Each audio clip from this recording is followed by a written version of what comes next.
Yo yo yo yo yo, halo semuanya, gimana nih kabarnya lur? Semoga dalam keadaan sehat dan mood yang baik-baik aja ya lur ya. Jadi kali ini Mimin bakal ngelanjutin dong 2 series yaitu Solen 2 The Unrivaled Tangsek. Dan buat teman-teman yang mungkin baru gabung, Mimin saranin untuk nonton bagian sebelumnya dulu, linknya ada di deskripsi. So sebelum kita lanjut, boleh lah ya untuk di subscribe tipis-tipis agar kalian tidak ketinggalan video-video berikutnya. Oke, nggak usah berlama-lama lagi, siapkan kopi, luruskan kaki, hormati gurumu, sayangi temanmu, cintai pacarmu, itulah tandanya kita masuk ke intro.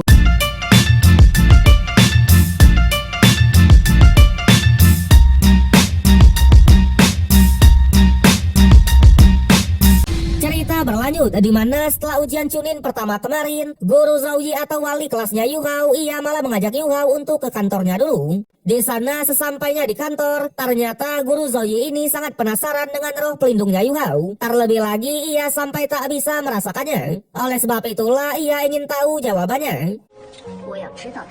Sementara untuk Wang Dong, ia juga sedikit bertanya-tanya kenapa Guru Zhouyi sangat menspesialkan Yu Hao dari melindunginya, mengabaikan aturan minimum kekuatan roh, dan bahkan sekarang mengajaknya ke kantornya. Yang sudah jelas di kantor, Guru Zhouyi hanya mengatakan pantas saja Sekte Tang memilih Yu Hao sebagai murid undangan. Bahkan ia sadar kalau Tang Ya sudah tahu potensi Yu Hao dari awal. Yang pada akhirnya ia pun mengajak Yu Hao ke divisi pemandu roh di akademi. Tak hanya itu, Guru Zhouyi juga mengajak Yu Hao ke sebuah ruangan yang dimana di dalam ruangan itu sudah ada banyak sekali murid yang sedang berlatih.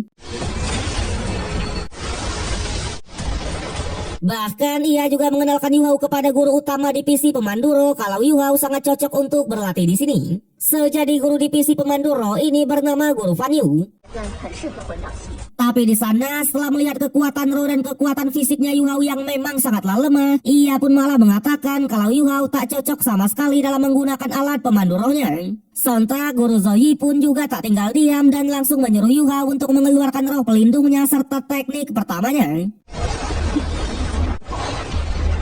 Yang sudah jelas Guru Fan Yu yang tadinya meremehkannya sekarang langsung dibuat kaget. Karena memang teknik pertama Yu Hao ini memiliki 2 efek, yaitu mendeteksi dan berbagi. Dimana selain bisa memperlambat waktu, ia juga bisa berbagi kekuatan spiritualnya untuk membantu rekan tim dalam meningkatkan penglihatannya. Bahkan melihat cincin roh Yu Hao yang hanya berwarna putih atau hanya puluhan tahun, ia juga tak menyangka kalau tekniknya akan sebagus ini. Bahkan mereka sampai beranggapan kalau teknik Yu Hao ini adalah teknik mutasi.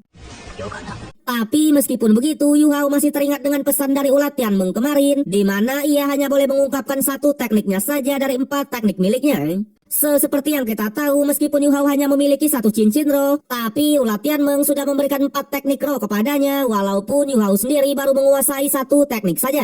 Tentunya Guru Zhouyi sendiri langsung menjelaskan kalau roh pelindung milik muridnya ini adalah mata spiritual. Alhasil Guru Fan Yu pun langsung memanggil murid andalannya yang bernama Kei Chaito untuk mengajak Yu Hao dalam uji tembak menggunakan alat pemandu roh. Disinilah kita pun diperkenalkan oleh alat pemandu roh tipe serangan. Dimana kalau kemarin kita diperkenalkan oleh alat pemandu roh tipe transportasi, sekarang adalah tipe serangan. Di sana Guru Fan Yu hanya mengatakan setelah bertahun-tahun ia meneliti alat pemandu roh, akhirnya ia bisa menciptakan alat pemandu roh yang setara dengan Kekaisaran Ryu. Tapi minusnya yang kurang dari senjatanya ini hanyalah penggunanya saja yang memang belum mahir. Sejadi bisa Mimin simpulkan alat pemandu roh tipe serangan ini hampir sama-sama persis dengan senjata rahasia milik Sekte Tang dulu. Bedanya kalau senjata rahasia adalah senjata real yang tak memerlukan kekuatan roh, sedangkan alat roh ini ia memerlukan kekuatan roh untuk menggunakannya.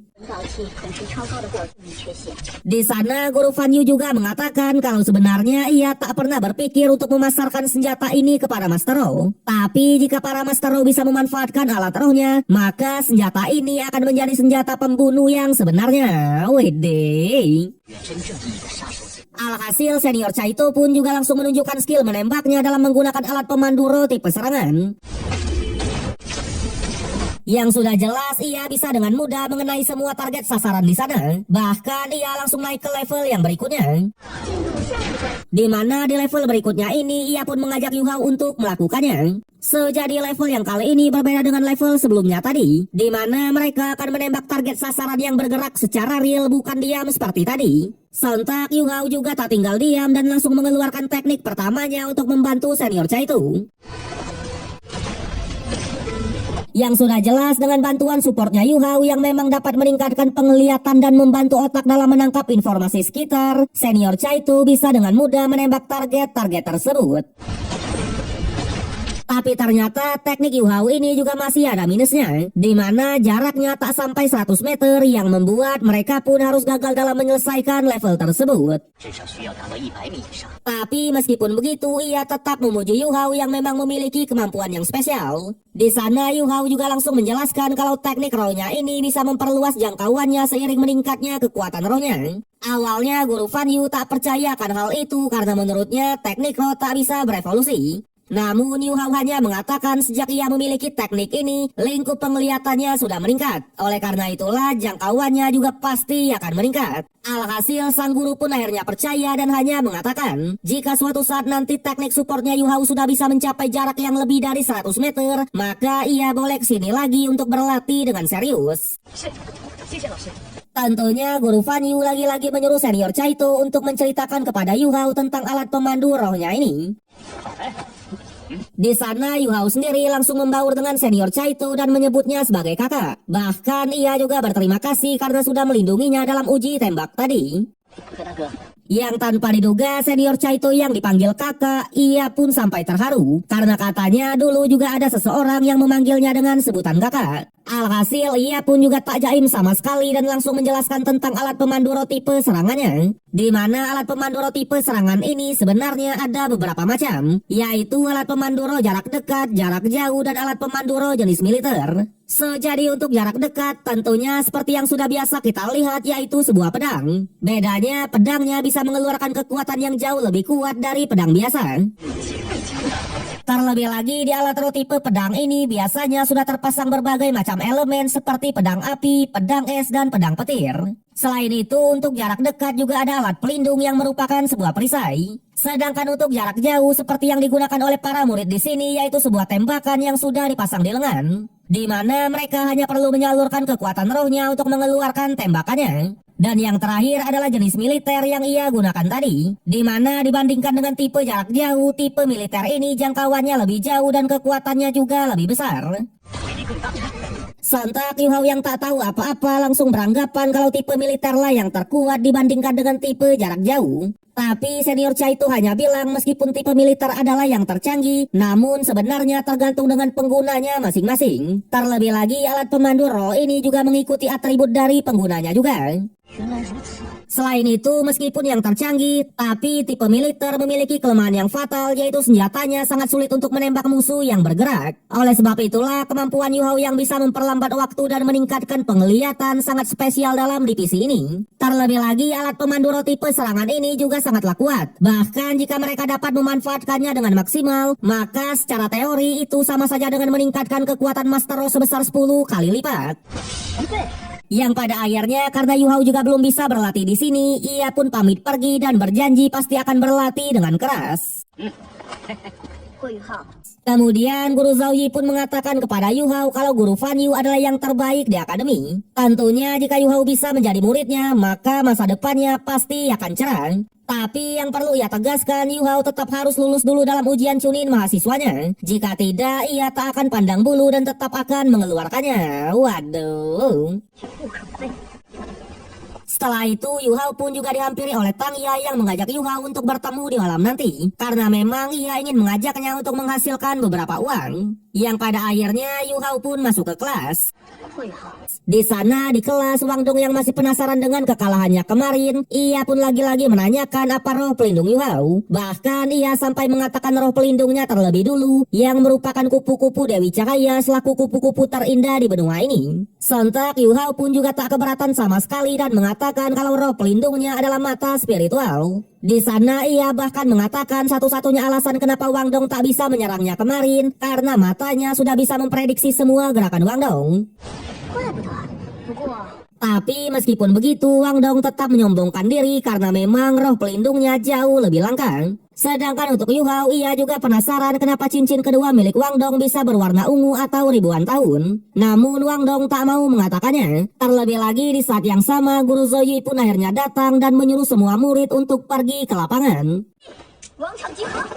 Tentunya sesampainya di lapangan, ia pun langsung mengatakan soal ujian Chunin yang kedua. Sejadi untuk ujian kedua ini, semua murid harus memakai baju besi dan berlari mengelilingi lapangannya, di mana mereka harus berlari sampai bel berbunyi. Selain itu, meskipun mereka diperbolehkan dalam menggunakan kekuatan roh, tapi mereka tak boleh menggunakan teknik rohnya. Bahkan untuk ujian yang kedua ini, siapapun yang putarannya sedikit sampai batas waktunya, maka ialah yang akan dikeluarkan. Waduh. Begitu sebaliknya, siapapun yang berhasil mendapatkan putaran terbanyak, maka ia akan menjadi ketua kelasnya.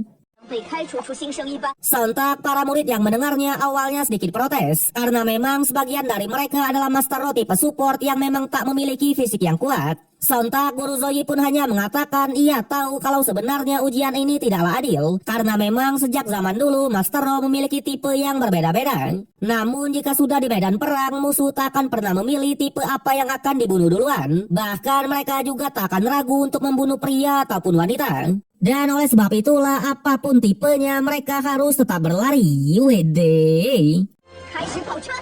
Alhasil mau tak mau mereka pun menjalankan ujian kedua.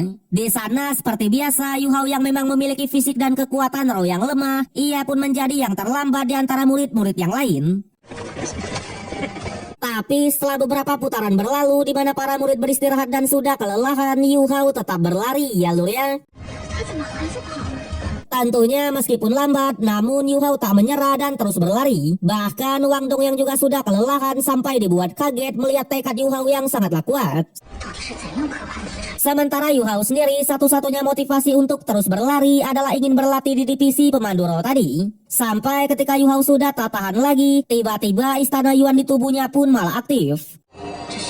Sontak Yu Hao pun beranggapan jika tubuhnya sudah mencapai batas, maka ia baru bisa menggunakan jurus Wantian. Terlebih lagi meridiannya dipulihkan 2 kali lipat dan pergerakannya pun juga sangat fleksibel. Alhasil Yu Hao pun tetap memaksakan diri untuk memanfaatkan momentum ini. Tapi sayangnya di putaran yang berikutnya Yu Hao sudah benar-benar tak tahan dan bahkan sampai terjatuh. Namun tanpa diduga, Yu Hao tetap berdiri dan mencoba untuk tetap berlari. Sontak hal itu membuat semangat para murid lain pun terdorong dan ikutan berlari juga. Bahkan Wang Dong yang tadinya sedang beristirahat, ia pun memutuskan untuk berlari lagi sambil membantu Yu Hao ya lur ya. Wede. Di sana Guru Zoe yang melihatnya hanya mengatakan kalau ujian kedua ini selain melatih tubuh mereka, ujian ini juga akan memperlihatkan seberapa kuat kemauan mereka untuk tetap di akademi ini. Tentunya ia benar-benar dibuat kaget karena semua murid masih tetap berlari walaupun terseok-seok. Sampai pada akhirnya semua murid pun sudah tak tahan dan menyelesaikan ujiannya. Di saat yang sama bel pun juga akhirnya baru berbunyi. Sontak Guru Zoe pun hanya mengatakan meskipun mereka sedikit tepat waktu, tapi dari seluruh murid ini kecuali Yu Hao mereka tidak berlari secara full melainkan banyak istirahatnya. Oleh karena itulah kecuali Yu Hao semuanya akan dikeluarkan di akademi. Waduh.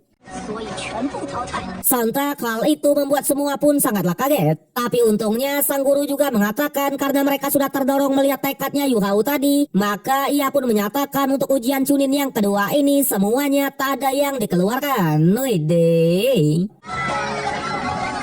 Di sana sang guru lagi-lagi dibuat kaget karena katanya selama bertahun-tahun ia ngajar di sini, ia belum pernah melihat tekad sebesar mereka apalagi tekadnya Yu Hao. Terlebih lagi dengan tekad tersebut, secara tidak langsung Yu Hao sudah menyatukan 91 orang yang ada di sini untuk bekerja sama dan saling menghormati satu sama lain. Dan oleh sebab itulah Guru Zoe pun juga menyatakan kalau ketua kelas resmi jatuh ke tangan dari Ho Yu Hao. Sayangnya episode yang kali ini harus berakhir sampai di sini. So, bagaimanakah kelanjutan dari Yu Hao dan kawan-kawan? Kalau kita lihat dari preview episode berikutnya, Yu Hao dan kawan-kawan pergi ke sebuah arena untuk menyaksikan dan menjalankan sebuah pertandingan. So, mungkin Tang yang mengajak Yu Hao keluar malam itu untuk menghasilkan uang di arena ya lur ya. Tapi terlihat di malam itu juga lah Yu Hao tiba-tiba oleng dan bahkan sampai jatuh pingsan. Namun kita harus menunggu sampai minggu depan untuk mengetahui kelanjutannya. So, terima kasih untuk semua yang sudah menonton. Sampai jumpa di konten berikutnya.